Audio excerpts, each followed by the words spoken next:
Oh, all right. Yeah. So it was brought to my attention. It was brought to my attention. It was brought to my attention the other day that a lot of times when the video starts, I'm in the middle of a sentence. I can't tell exactly when it starts. It says you're live, but I don't, yeah, whatever. Anyway, I'm never saying anything important at that point. So don't worry about it. Hi, everybody. How's it going? Did somebody put together a roll call today, or should I just read through?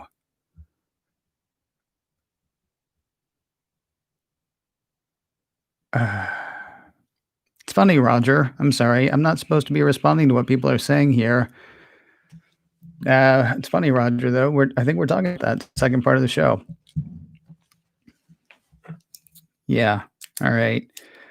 Let's just let's just start. Let's just start and see what happens, shall we? Because that's always fun. Everybody, hi. There's Frank, there's Chuck, there's Webb, there's John, there's Donna, there's Matthew. I think there are other people that I may have missed, and for that I apologize. There's Frank. Did I say Frank already? I'm not doing the joke where I say Frank's name like 9 times.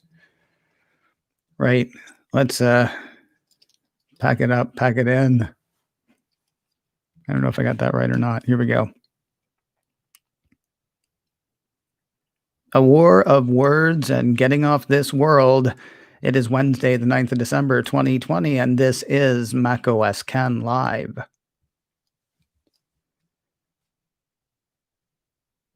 A better life awaits you in the off-world colonies. Did I get that right? Was that Total Recall or was that Blade Runner? That's a trick question. It was me. Hi, everybody. It's Ken Ray welcoming you to another edition of macOS Ken Live. This thing that we do every Monday through Friday afternoon, give or take a holiday or two, 3:30 Pacific, 6:30 Eastern, other times, other places. Do you like the way that just rolls off the tongue? I'm not sure what we're talking about in the second half of the show. We may do 2 topics in the second half of the show.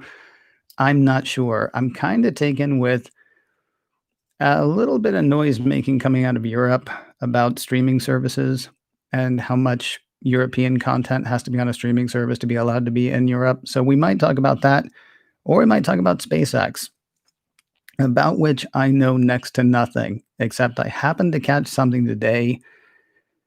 Sadly, it wasn't actually caught, and yet it's kind of fine. And if you don't know what I'm talking about, I barely know what I'm talking about either on that one. So stick around and we'll talk together. First half of the show, though, let's just chat. Let's just chat. There's a war of words going on between Apple and Facebook, and when I say Apple and Facebook, I mean Apple and WhatsApp, which is of course a division of Facebook. There was a story that came out yesterday that I didn't do because it's an incredibly long story. At the same time, it's the same stuff that we've heard before. Apple Senior VP of Software, I think it is, Craig Federighi, made a speech in Europe to European lawmakers. I assume he was here and he did the whole thing remotely. I don't know. I can't even find who he was talking to exactly in this piece from, I believe, TechCrunch. But basically, he's talking about something that we've talked about here before.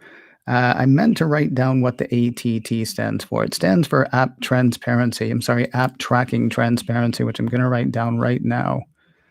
App tracking transparency. He's basically saying that everybody who is, so concerned about that and so worried about that and saying it's the end of times for them needs to be quiet.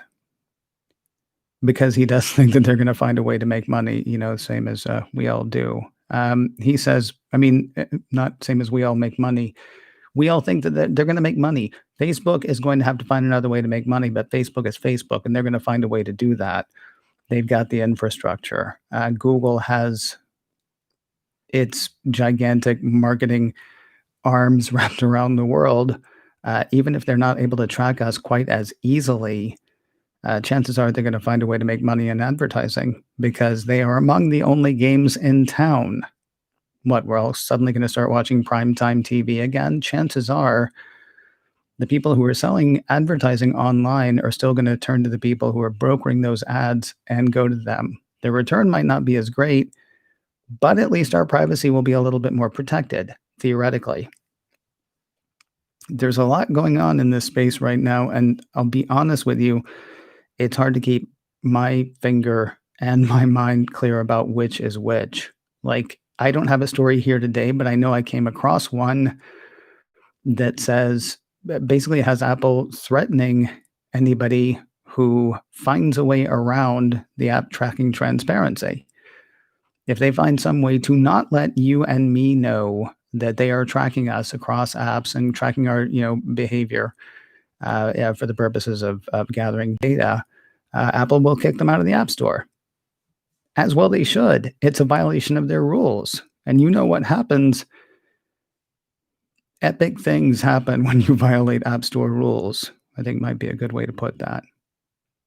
Anyway, Apple says, Federighi says that the app tracking transparency feature represents the front line of user privacy as far as Apple is concerned. Never before has the right to privacy, the right to keep personal data under your own control, been under assault like it is today.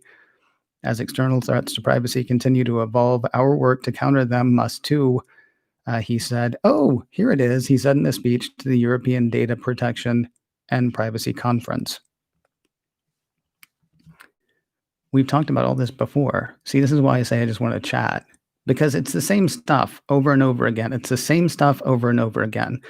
It is Apple saying users have a right to protect their privacy. Users have a right to not be tracked if they choose to not be tracked.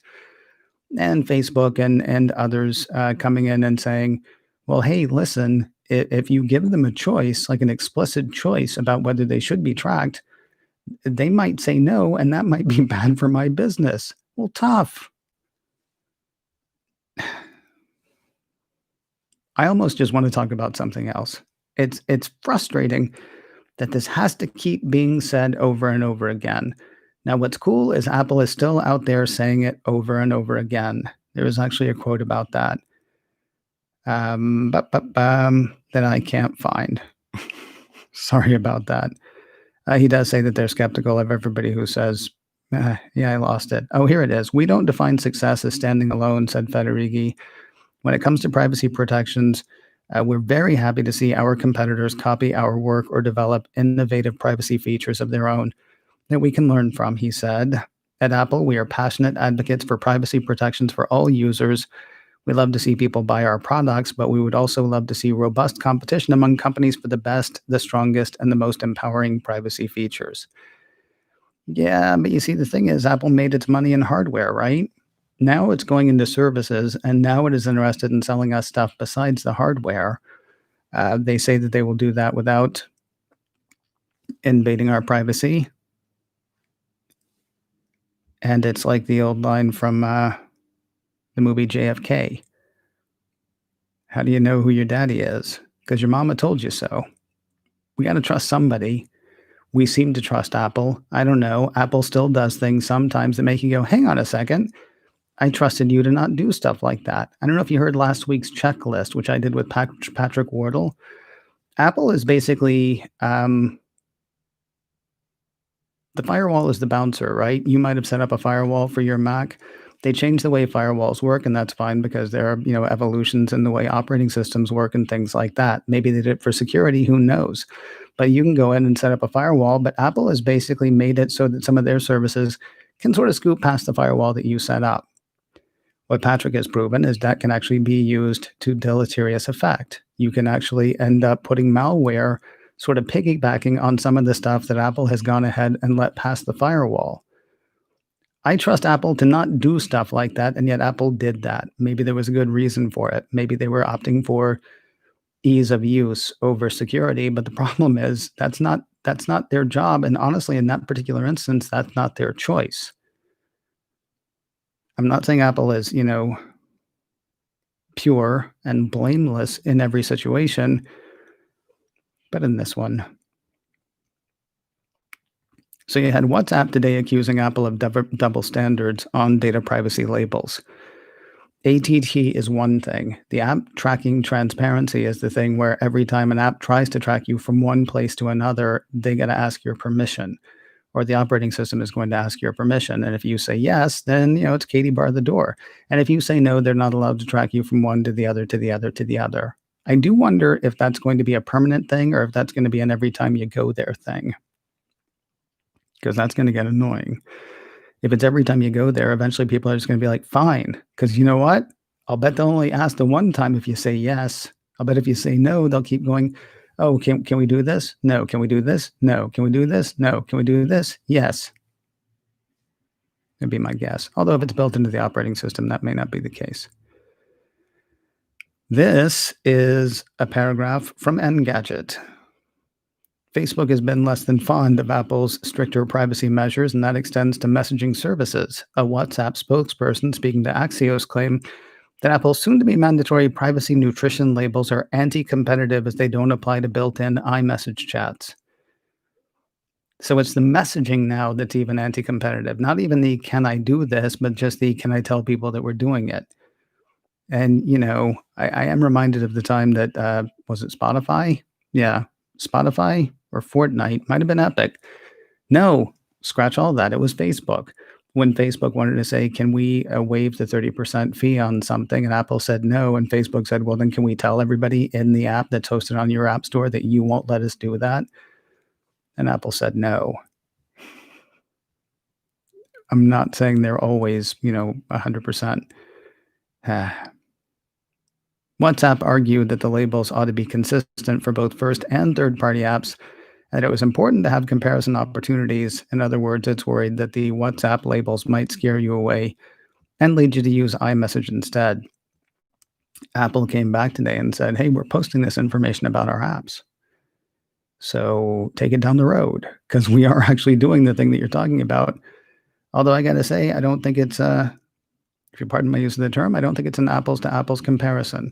What it means that they are going to be posting that stuff, and this is a follow-up from Mac Rumors, what it means that they're going to be posting that is that the dozens of Apple apps available through the App Store, such as Apple Books and Apple Podcasts, will display the same privacy nutrition labels as third-party apps.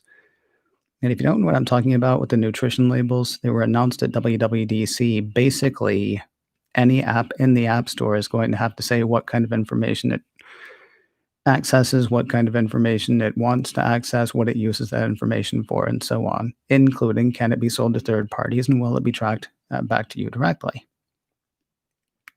As for built-in iOS apps like Messages, Apple says that it will make the same privacy information available to users on its website. Apple says this information will be presented in the same way as it appears on the App Store. If I had a buzzer, I'd hit the buzzer. It's not the same thing. And I don't know what you do about that. Maybe when you log into iOS 15 next year, it shows you that privacy label the very first time you go into iMessage. Now, hopefully what Apple is saying is we're not tracking your stuff. We're not keeping your stuff. You don't need to worry about it. It's fine. Hopefully that is what that will look like. But every time you go to the App Store, there's going to be a privacy label there telling you, or a nutrition label there telling you what information is being collected. That is not the same thing as saying you can always go to my website and look at that information. I don't think Apple is being 100% genuine there. I know the information's available. There is a difference between having the information available for your own apps and shoving the information in somebody's face when it's somebody else's app. That's probably how WhatsApp would see it. And I find myself in the rare position of agreeing with Facebook and WhatsApp in that respect. Not to sound all conspiratorial, but this goes all the way to the top. I say it goes all the way to the top. Ryan sent me a note today telling me that I have to listen to a podcast that Tim Cook was on. And I've actually seen an interview by Tim Cook or with Tim Cook written up several times today. Apparently, the podcast that he was on is called Outside Podcast. And he talks about fitness and he talks about national parks. And I assume he talks about Fitness Plus. I don't know. Probably talks about Apple Watch.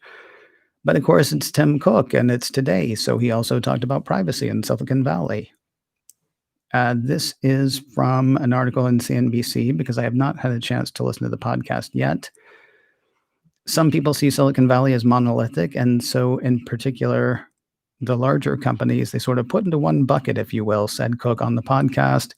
Some of the big issues that are surrounding tech today are the lack of responsibility taken on a platform about what happens. We clearly take responsibility. We make tough decisions. Cook went on to say, "You can be a great amplifier of misinformation, of violence, of a lot of different things out there," said Cook. "We don't want to be part of any of this. We don't want to be part of hate at all. And I feel by and large that we avoided that." Well, you're not YouTube, are you? Or Facebook or Twitter for that matter. There is a podcast area in Apple, and I fear saying anything about it because, I live there. I don't live there, but I live there. There are podcasts that you wonder whether they should be there, and then you have the problem of freedom of speech, right? And Apple is a private company; they don't have to keep anything there, and they could. I doubt it. I doubt they would, but they could boot me for even saying, "What are they doing in the podcast Apple Podcasts?" Thing is, there's lots of money to be made in podcasts. People, it's not as viral. People don't take it as seriously. I would imagine that there is stuff in Apple Podcasts that if Apple heard it on YouTube would say, "My goodness, how could somebody say that?" I don't know for certain though, because I haven't listened to all the podcasts. Do you know there are like 100, like 150 podcasts out there now? Might even be 175. I don't have time to listen to that many podcasts. I'm making 23 of them.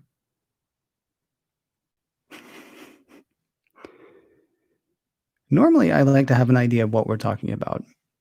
The problem is I have lots of ideas on all of this today, and so I can't really find the thread. Tell you what we're going to do. I'm going to remind you about another show that I do, and then we'll talk about something completely, completely different. Maybe two things. We'll find out. First, I want to remind you, though, about in a few minutes, Chuck Joyner, fantastic host of Mac Voices and a fantastic guest this week on In a Few Minutes. I can't remember what we're talking about tomorrow, though. Oh, yes, I do. Hardware as a service. Chuck and I talked about hardware as a service, which I know we've talked about here before. In fact, I think I even referenced some of the conversation we've had here before when talking to Chuck. But the cool thing about having somebody else to talk to is you have somebody else to talk to. So we get Chuck's ideas on that. His show, by the way, if you're not checking it out, I don't know why. MacVoices.com is the place to find out more about that. And of course, if you want to listen to In a Few Minutes, you can either do that right here on my YouTube channel, youtube.com/Ken Ray, where you can subscribe to the audio podcast wherever you subscribe to audio podcasts. Let's not talk about the Europe thing. Let's do the Europe thing tomorrow. I'll tell you really quickly what I'm talking about, but let's not really talk about it. Europe has basically said, somebody who's running something for the EU, and it'll be on tomorrow's Mac OS Ken, and we'll probably talk about it as a topic more here tomorrow. But basically, there is a rule in the European Union that if you're going to be a streaming service from outside of Europe, applying your wares in Europe, 30% of your content has to be from Europe. It's not a bad idea. The problem is what happens then when China says, "Oh, well, 30% of your content has to be from here as well." And then South America says, "Hey, hey, hey, hang on a second. 30% of your content has to be from here too." And suddenly you're looking at 90% of your content being from other places. And then Russia shows up, and pretty soon you don't have your own content anymore.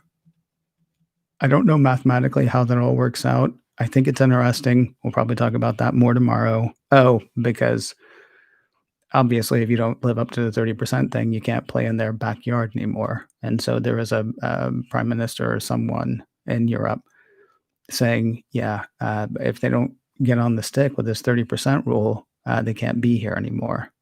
So we'll talk about that a bit more tomorrow. Was it Roger who brought it up before the show started? Roger, I think, before the show started said, so I just watched SpaceX blow up a spaceship. How's Ken going to follow that? Well, I'm not going to blow up a spaceship, so you're safe there. It was actually pretty incredible. And the thing that's most incredible to me is I had no idea that this was happening. I can't remember who wrote it down. Oh, this was actually from the video that they ran on the SpaceX channel.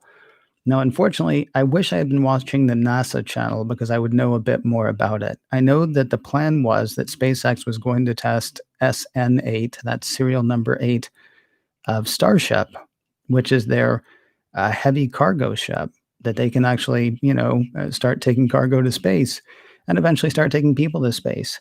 And I know there's something amazing about it. And I apologize. I can't remember exactly what it is. This is why I wish I had been watching NASA instead. I know there was, for a while, there was actually some controversy about whether or not they would be able to keep using that place where they're actually sending Starship from, because they kind of bought the land and moved people out. But then they only moved people so far. And then there were other people there that was like, wow, so this thing's going to be exploding in my backyard. It's not quite the backyard. This was apparently their second attempt to reach a high altitude. They were trying to get up to 41,000 feet. And they were going to test a number of things while they were doing that, starting with, could they get up to 41,000 feet? I say this was their second attempt because the first one was scrubbed by weather. But today the weather looked good. And I had no idea this was happening. I was actually gathering news for macOS Ken, and there was a thing that was like, hey, maybe they'll do this today. And I clicked on the link, and I happened to get there with the countdown at 6 minutes. At 6 minutes, they were going to be trying to test something that would further our ability to, get out into space more easily. And there were a few different aspects to this whole thing. They were going to try to go up and test it. Well, here we are. This suborbital flight is designed to test a number of objectives, from how the vehicle's 3 Raptor engines perform and the overall aerodynamic entry capabilities of the vehicle, including its body flaps, to how the vehicle manages propellant transition. SN8 will also attempt to perform a landing flip maneuver, which would be a first for a vehicle of this size. I say I wish I had been watching the NASA thing, because it would have told me what was happening as it was happening, because it went up like a rocket. And they had cameras mounted where you could watch the engines, and they had a camera mounted on the outside where you could see the ground sort of receding, and suddenly you're looking at coastline, and suddenly you're looking at it way high up. Then the engines cut, and the whole thing seemed to go sort of horizontal, which I assume was good. I assume that's what they were trying to do, right? Because I don't know, because I'm just watching it and guessing. But so far, nothing has blown up. So far, nothing is disastrous. And then, because of what I had read, it actually executed the flip thing, and I knew what that was. And I thought, oh my goodness, this is going to work. Bear in mind, it did work, except for that last part. Hit the ground and exploded, just exploded. And I was kind of heartbroken, except then I remembered this thing that I had read earlier. With a test such as this, success is not measured by completion of specific objectives, but rather how much we can learn as a whole, which will inform and improve the probability of success in the future as SpaceX rapidly advances development of Starship. There's something beautiful about remembering that, I think. The thing that's really weird to me, though, is I nearly missed it. It was like a total fluke that I even saw that it happened. And maybe some of you are hearing about it here for the first time. I don't know. It's strange to me. Granted, we're in the middle of, economic upheaval and a globe-spanning pandemic. But people are trying to get off the planet, and it was only dumb luck that I got to see them try. By the way, no people. This was unmanned. I don't want you to think I'm being cavalier about the fact that a rocket crashed, because no people were hurt. I would imagine there are a few prairie dogs waking up on the next plane, though, of existence, not out of, yeah. I'm curious if you have any thoughts about anything that happened here today. There are a couple of ways that you can share those with me. You can leave a comment on this video. I do go back and read the comments on the videos, try to respond to all of them as well. So you can leave a comment. That would be great. Or probably the best thing to do is send me an email, info@macosken.com, info, info@macosken.com. Yeah, got the checklist tomorrow talking about Internet of things. Not everything has to be connected to the internet, but if you're going to buy stuff that is, there are a few tips for buying them safely, and we will cover those on tomorrow's, or some of those anyway, on tomorrow's checklist, brought to you by Secure Mac. Got macOS Ken tomorrow morning, got In a Few Minutes tomorrow morning, and we'll be back here tomorrow afternoon 3:30 Pacific, 6:30 Eastern for Mac OS Ken Live, and I'll talk to you soon.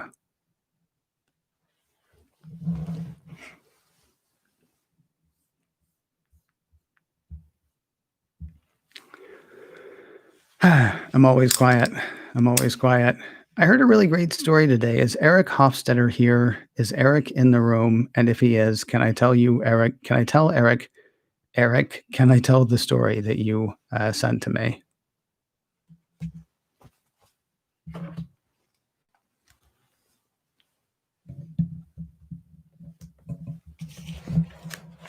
There are better channels than NASA specifically for SpaceX Starship news. Yeah, seriously, so I happened to come across it, John, on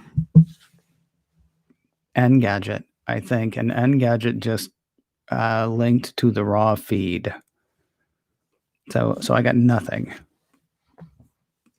All right. If Eric Hofstetter is not here, then I'm going to wait until tomorrow to tell the story because I want to make sure I have his permission to tell the story.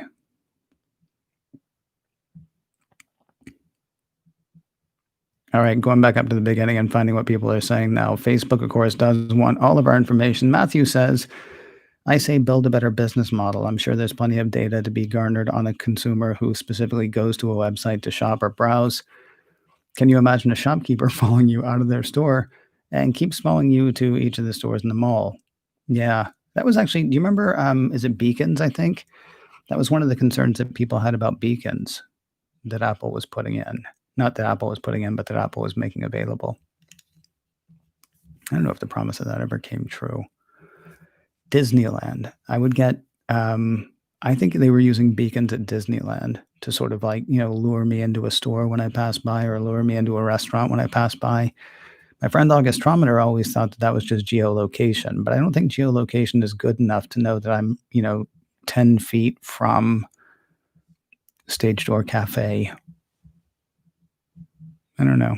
Anyway, you make a good point, Matthew. I say the same thing. Find a better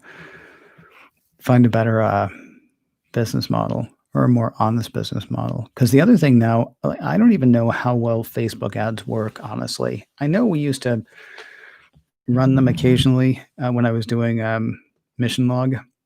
We would try to promote them. I don't know how successful they were. Our numbers never went up exponentially. So I know they weren't exponential. Then again, I'm not a small business. Well, I guess I am a small business owner, but I don't think about myself that way.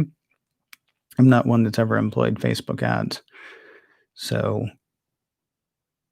it is interesting that Facebook seems to be doing this whole Apple's the big bad guy. They're making the ads that you're buying from me less effective. Kind of hard to keep saying, but keep buying ads from me anyway.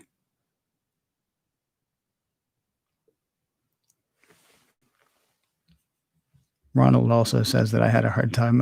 Well, not that I had a hard time, but that SN8 would be a hard act to follow. That was the other thing that was really great about the end of that thing. They told, after watching the thing explode, and I actually made noise when it happened because even though they said it might fail, I wasn't prepared for it to fail quite the way it did. They kept saying, good job, everybody. That's kind of neat. What's the Thomas Edison quote about failing 1,000 times? He says, I didn't fail 1,000 times. I found out 999 times what didn't work. Something along those lines. And that may have been Colonel Sanders. Colonel Sanders did say something similar. Not about the light bulb, though. Oddly enough, it was about chicken. Kind of a one-trick pony, that guy. Eugene wants to know if I've ever thought about having Tim Cook on in a few minutes. That'd be great. I've written to Tim Cook 4 times in my life, and oddly enough, never got an answer. Wah, wah.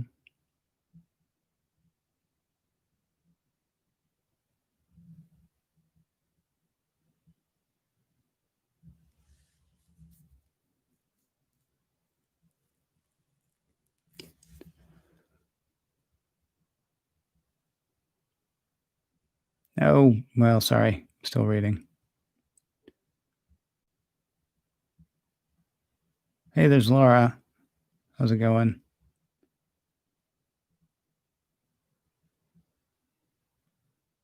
See, okay, John, yes, you're right. Sorry. I think I got to that point. The flight was not a failure. It was a test flight filled with learning opportunities. Apparently, they just filed a new road closure, meaning they're going to fly the next one, S9, very soon. Interesting. John, do you know anything about that? Like, how different would that test be? Or would they try to recreate what they did? Or did they? I can't imagine that you would know because it seriously happened less than an hour ago. But did they learn enough today that they would try something different next time? Or was today's test, and the next test is going to be whatever the next test was going to be decided before that? I honestly don't know, and I want to keep up. But then again, I also want to keep up with how we're doing on COVID and whether or not they're ever going to name an inauguration committee because there's so much to keep up with. It's so sad too. There's so much to keep up with. It's like I got no time to figure out whether or not we can actually get off the planet. Too much to keep up with.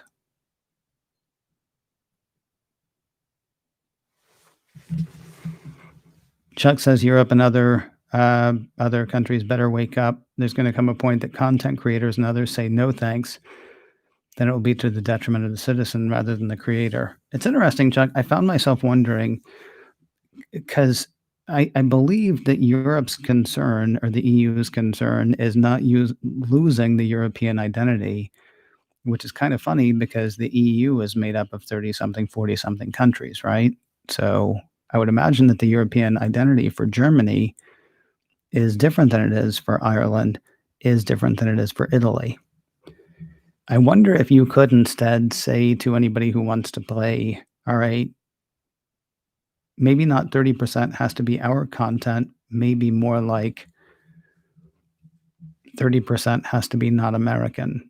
If the streaming country is American, and then 30% has to not be Chinese if it's from China, and 30% has to not be something else. Maybe you need like more of an international representation because I don't know if the concern is losing Europe's identity or just making sure you don't end up with America's identity or China's or whoever's. It feels to me like it's not something that's sustainable. Although the EU does represent a number of countries, it's not like Brazil is going to show up and say, right, 30% has to be Brazilian. I guess the other thing, could you do like the cable companies used to do, where they had that cable access, local access? Could you, as Apple, what's a small amount of money that would actually seem big? Could you, sort of fund things that are available locally, right? So Apple gives, I'm going to say a stupid number, $100 million, which is a stupid number. $100 million for small productions in Europe, done by whomever, administered by whomever, maybe Apple, maybe some EU Arts Council, maybe a combination of the two. And that content is made in Europe for a European audience. Maybe it's available everywhere else, but you make sure it's available there. The only problem with making it available everywhere else is that keeps it into your 30%, right? I don't know. It seems like there should be some deal that could be struck. Apparently, Netflix is closer than Apple is. Disney's not even on the board, although it's funny, the same article that I was reading said that Apple, we were going to talk about this tomorrow. Apple only has one show that would count. It's the show Trying. And that's not even from Europe, although the EU has said, well, they'll count British stuff. They'll count stuff from the UK, even though the UK is leaving the EU.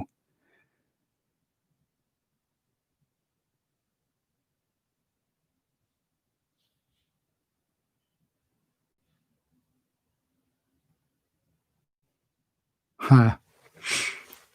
Eugene says, oh, everything jumped.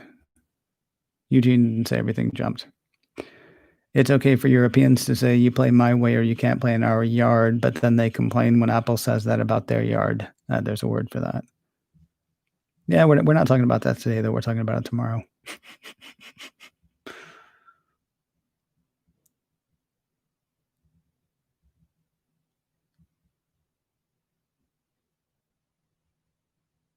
I'll tell you the story tomorrow, Eugene. Sorry about that. I asked about Eric, and yeah, Eric had said he might be here. It's not my story to tell. It's a good story, though. Hopefully, I can tell it to you tomorrow.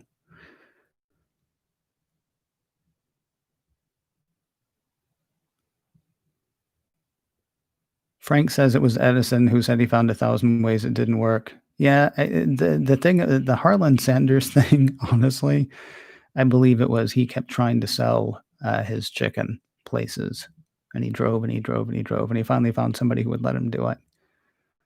I mean, it's a bastardization of the Edison quote.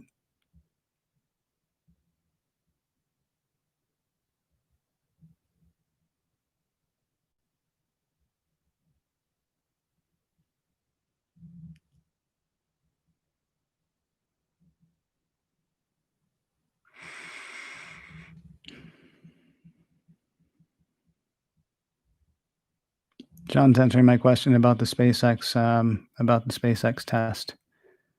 After SpaceX reduces the data a bit, they'll make some adjustments and try again. If there wasn't an engine failure involved, the next flight could happen in a day or two. That's really interesting. No, Webb missed the show because it was on the phone. He was on the phone, not it. The show was not on the phone, and Webb's not an it. I guess technically we're all its, but yeah. Anyway, sorry about that, Webb. But yes, the show, as soon as I stop yammering now, it'll be available for you again.